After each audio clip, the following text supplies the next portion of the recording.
Shalom. First and foremost, all praises to Yahweh, Bahasham, Yahweh Shai, Bahasham, Rakah, Quadash.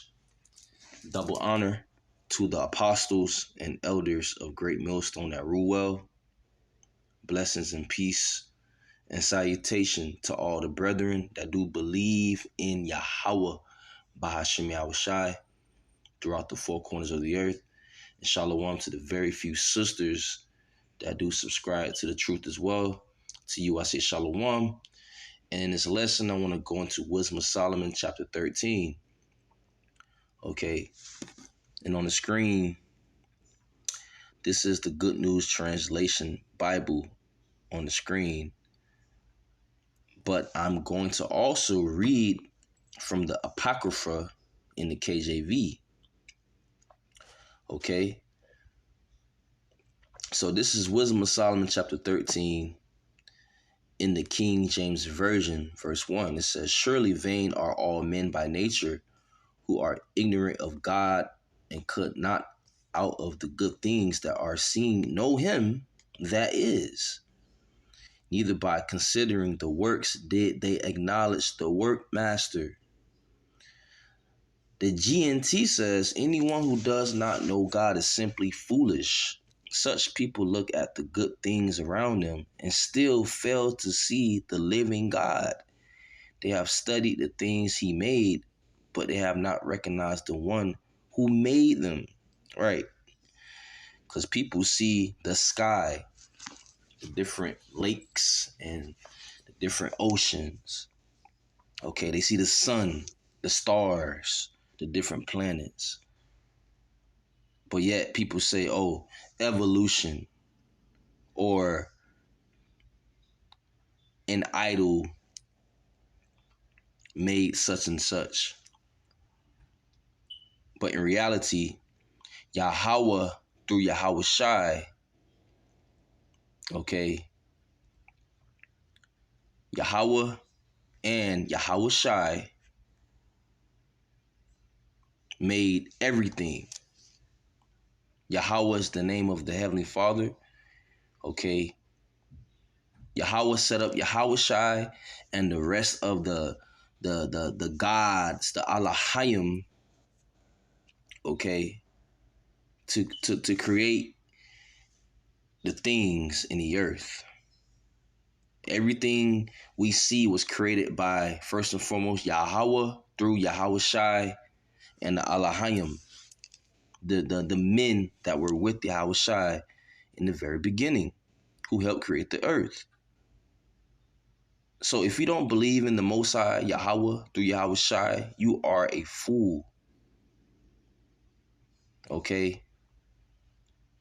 They failed to realize the living power. Well, how come they failed to realize the Heavenly Father? Because the Heavenly Father did not reveal himself or his Son to them.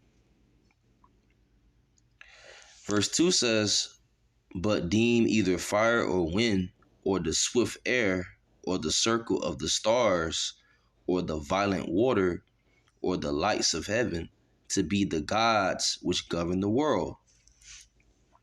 The GNT says instead they suppose that the gods who rule the world are fire or wind or storm or the circling stars or rushing water or the heavenly bodies.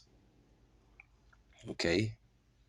So instead of people acknowledging the true living power, they would rather acknowledge the things that were created by Yahweh Bashim Yahweh Shai to be their God.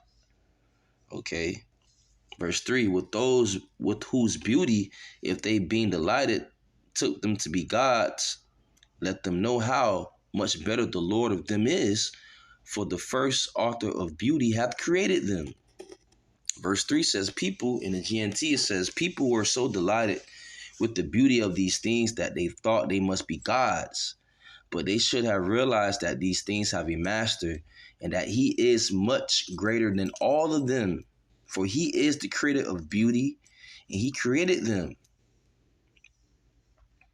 People think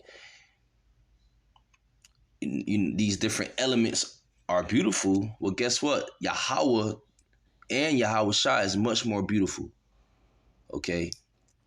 Verse 4, KJV says, but if they were astonished at their power and virtue, let them understand by them how much mightier he is that made them.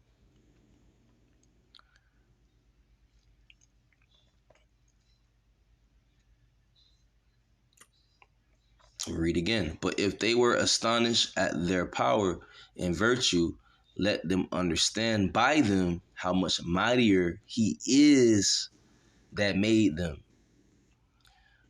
Okay, and once the name of the Heavenly Father is Yahweh, which means he is or he exists. Okay, in the name of the only begotten Son, his name is Yahawashai, which means he saves or he delivers. So verse 4 says, since people are amazed at the power of these things and how they behave, they ought to learn from them that their maker is far more powerful. There you go. Yahweh is omnipotent, meaning all powerful. Okay, he's all powerful, all knowing. His ways is not our ways. His thoughts is not our thoughts. That's why we fear the Heavenly Father and his Son Yahweh Shai. Okay? Verse 5, for by the greatness and beauty of the creatures, proportionably, the maker of them is seen. Verse 5, when we realize how vast and beautiful the creation is, we are learning about the Creator at the same time. Because, I mean, we see the creation, right? So we know that there's a Creator. We didn't create these things, right?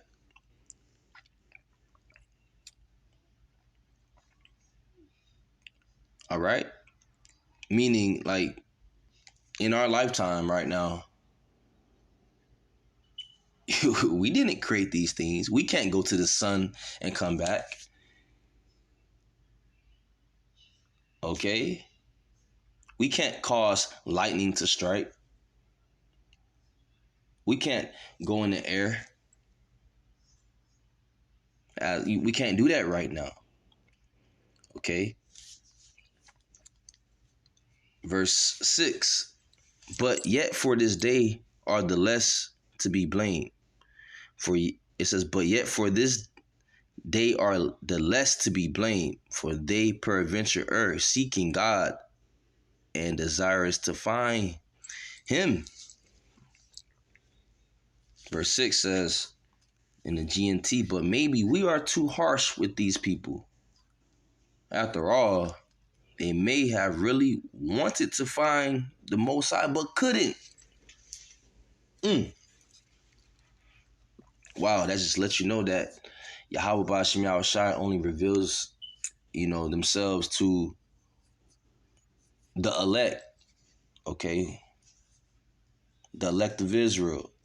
They're going to know Yahweh Ba'ashem Yahweh Shai. They're going to know his doctrine, okay? Whatever we need to know, we're going to know it through the spirit of Yahweh Ba'ashem Yahweh Shai. All right? And the rest were blinded. The wicked of our people are blinded. That's why they're not calling upon Yahweh Ba'ashem Yahweh Shai. They don't acknowledge Yahweh Ba'ashem Yahweh Shai. They don't believe. Verse 7, for being conversant in his works, they search him diligently and believe their sight because the things are beautiful that are seen. The GNT says, surrounded by God's works, they keep on looking at them until they are finally convinced that because the things they see are so beautiful, they must be God's. Okay? And usually these heathens, these other nations, which that's what they do because they can't serve Yahweh Ba'ashem Yahweh Shai. So that's why these idols are set up by these different nations, and they worship idols that have mouths but they speak not, they have ears but they hear not, they have a nose but they smell not, they have a tongue but they taste not, they have a mouth but they can't speak. And you also have the wicked of our people worshiping idols as well. Okay, because our people like to conform to the heathen ways. to the heathenistic ways. That's what our people doing to this very day, still worshiping these false idols and false deities of the heathens. Verse 8, it says, howbeit neither are they to be pardoned, for if they were able to know so much that they could aim at the world, how did they not sooner find out the Lord thereof? The GNT verse 8 says, but still these people really have no excuse. If they had enough intelligence to speculate about the nature of the universe, why did they never find the Lord of all things? Well, the Heavenly Father has a chosen people. And that's the Israelites. Okay? That's our God. That's our power. The heathens can't call upon Yahweh through Yahushai. The name is dreadful to the heathens. Okay? The precepts in the Bible, this truth is only for the Israelites, starting with the elect of the nation of Israel. So I do want to bring out Joel real quick for a quick precept. Joel chapter 2, verse 27, it says, and ye shall know that I am in the midst of Israel, and that I am Yahweh, your power, and none else, and my people shall never be ashamed. Okay? He's the God of the Israelites, and none else. And none else. Verse 10, it says, but miserable are they, and in dead things is their hope. And in dead things is their hope. Who called them gods, which are the works of men's hands, gold and silver, to shoot art in, and resemblances of beasts, or a stone good for nothing, the work of an ancient hand. The GNT says, but the most miserable people of all are those who rest their hopes on lifeless things, who worship things that have been made by human hands, images of animals artistically made from gold and silver, or some useless stone carved by someone years ago. And they're miserable. And you can see the state that people are in right now.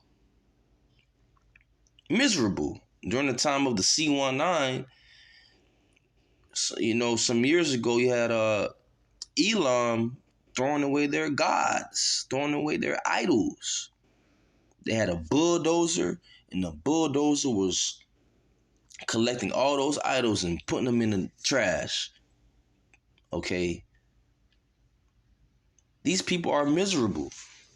Misery loves company. All these heathens are miserable. Okay?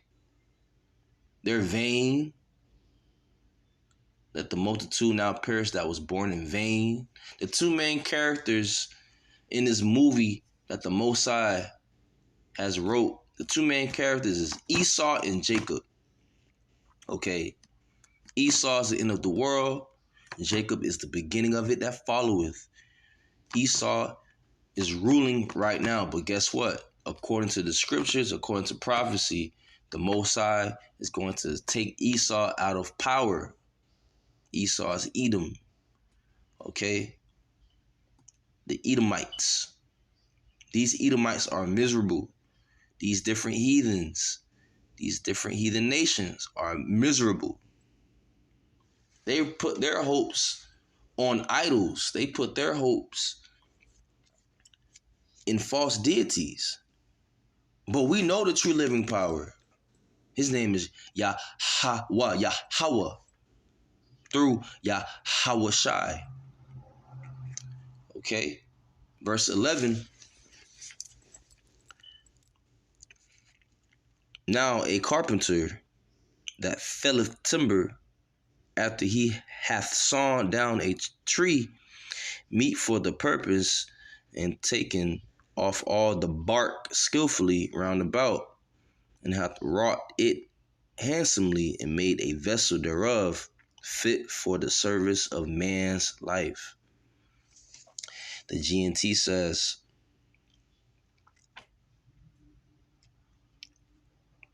in verse 11, a skilled woodworker may saw down some suitable tree, carefully strip off the bark, and then will, with skillful craftsmanship, make from it an object that will serve some useful purpose. He's creating or making an idol. Okay. He's putting the idol together. Verse 12. The KJV says, and after spending the refuse of his work to dress his meat, hath filled himself.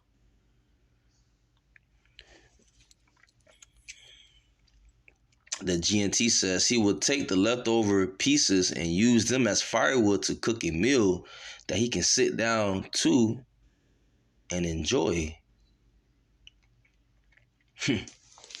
So with that same wood, he made an idol, and with that same wood, he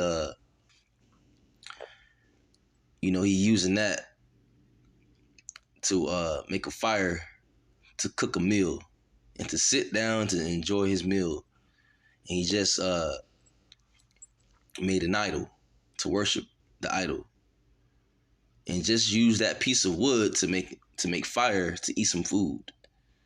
Okay, so that's why us being Israelites, and also us being called in this truth, we really have to be grateful and thankful, because the Heavenly Father could have created us to be heathens, meaning another nation. And we know the end game for these different nations: slavery. Okay? Slavery and hardcore bondage, captivity in the kingdom of heaven, which will be established on the earth. All right? This is Wisdom of Solomon, chapter 13, verse 13 in the KJV. It says, and taking the very refuse among those which serve to no use, being a crooked piece of wood and full of knots, hath carved it diligently when he had nothing else to do, and formed it by the skill of his understanding, and fashioned it to the image of a man. The GNT says, but among that scrap wood he may take one piece that isn't good for anything, maybe it's crooked and full of knots, and carefully carve it in his leisure time, using spare moments to shape it into the crude image of a person. Verse 14, KJV says, or made it like some vile beast, laying it over with vermilion, and with paint coloring it red, and covering every spot therein. The GNT says, or maybe of some worthless animal, he paints it all over with red, covering up every flaw in the work. So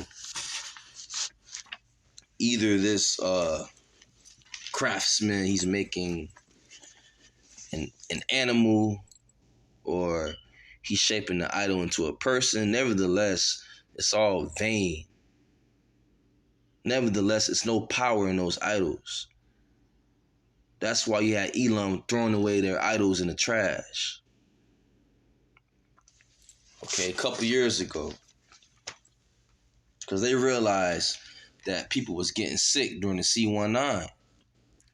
And the idols wasn't protecting them. You see? But they don't even know who wounds and who kills, who maketh live and who bringeth up and who bringeth down to the grave. They don't know that Yahweh, Bahashem Yahushai, are the ones that's doing that. Okay? This is Wisdom of Solomon, chapter 13, Verse 15.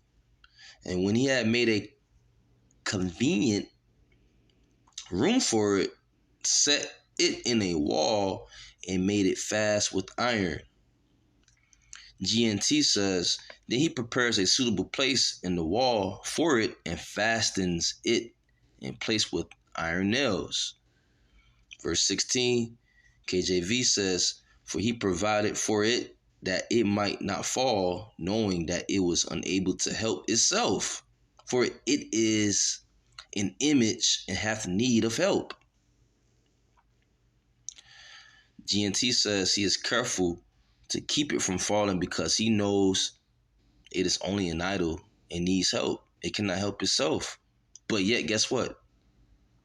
He's still going to pray to that idol. He's going to bow down and worship those idols. You see that?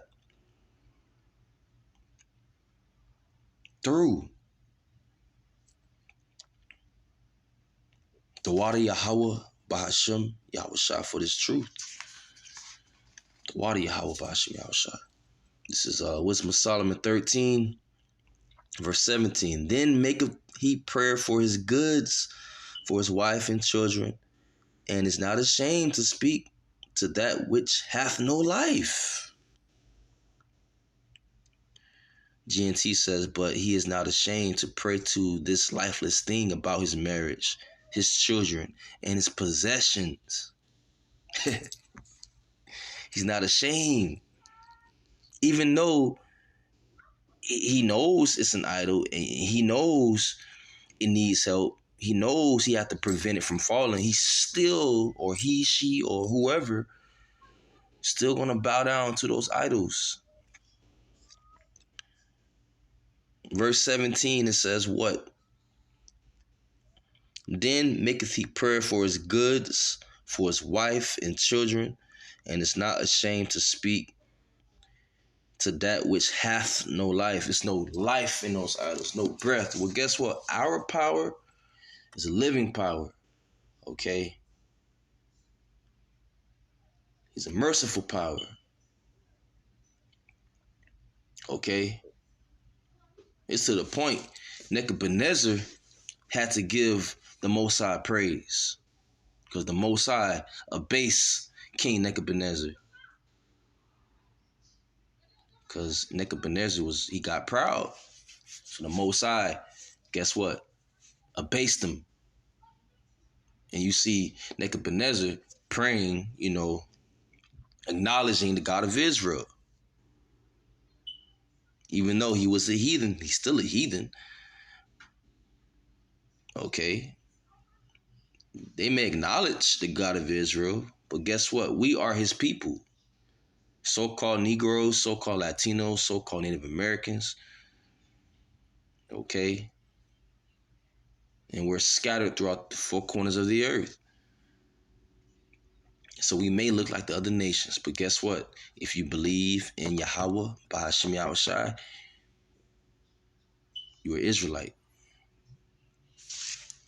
Only the Israelites can believe in the true living power and his son. Okay? This was Wisdom of Solomon, chapter 13, verse 18. It says in the KJV, for health he calleth upon that which is weak, for life prayeth to that which is dead. For aid humbly beseecheth that which hath least means to help. And for a good journey he asketh of that which cannot set a foot forward. And for gaining and getting, and for good success of his hands, asketh ability to do of him that is most unable to do anything. The GNT says it is weak, but he prays to it for health. It is dead, but he prays to it for life. It has no experience, but he prays to it for help. It cannot walk, but he prays to it for a successful journey. Its hands have no power, but he asks it to help him in business, in making money, and in his work.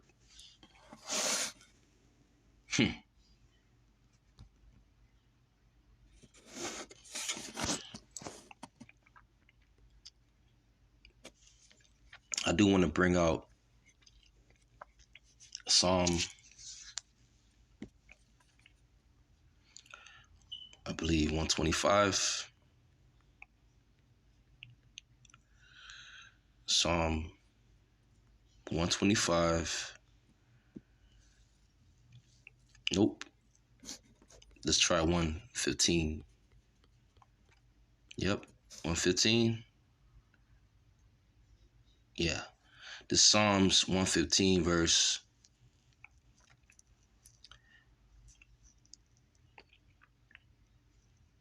1. Not unto us, O Yahweh, not unto us, but unto thy name give glory for thy mercy and for thy truth's sake. Wherefore should the heathen say, where is now their power? But our power is in the heavens. He hath done whatsoever he hath pleased. Their idols are silver and gold, the work of men's hands. They have mouths, but they speak not. Eyes have they, but they see not. They have ears, but they hear not. Noses have they, but they smell not. They have hands, but they handle not. Feet have they, but they walk not. Neither speak they through their throat. They that make them are like unto them. So is everyone that trusteth in them. Okay? They have eyes, they have ears, but yet it's no life in those idols.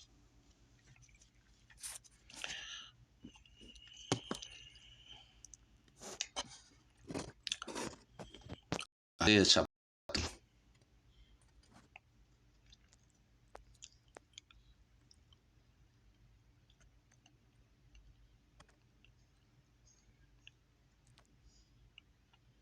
verse 17. All nations. Verse 15. Behold, the nations are as a drop of a bucket, and are counted as the small dust of the balance. Behold, he taketh up the isles as a very little thing. So these different nations are as a drop that follows from a bucket. Okay, just a drop. You're not going to refill the bucket because it's just a little small little drop. Didn't affect anything. It says, in Lebanon is not sufficient to burn, nor the beast thereof sufficient for a burnt offering. So it doesn't matter how many beasts or trees that they can offer up for a sacrifice, the Most High is not going to accept it. Verse 17, all nations before him are as nothing, and they are counted to him less than nothing and vanity. So these different nations are counted to the Most High as less than nothing. So if they're less than nothing, what do you think they're going to be worshiping, right? They're going to be worshiping false deities and false idols. Verse 18, to whom then will ye liken God, or what likeness will ye compare to him? The workman melteth a graven image, and the goldsmith spreadeth it over with gold and casteth silver chains. He that is so impoverished that he hath no oblation chooseth a tree that will not rot. He seeketh unto him a cunning workman to prepare a graven image that shall not be moved. So, are you going to compare the Most High to an idol? No.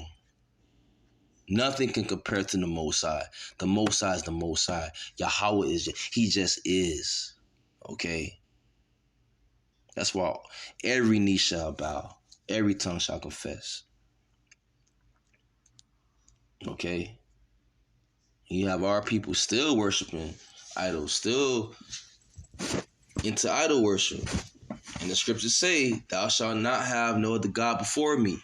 You shall not make yourself a graven image. That's in the commandments. Right? So that's why judgment is going to happen to the wicked of our people and also to these heathen nations. So with that, all praises, honor, and glory be to Yahweh by Hashem, Yahweh Shai by Hashem Rakakodash, Shalom. And Salakia, verse 25, it says, to whom then will ye liken me, or shall I be equal? Saith the Holy One. You cannot compare nothing to the Most High. Okay? Shalom.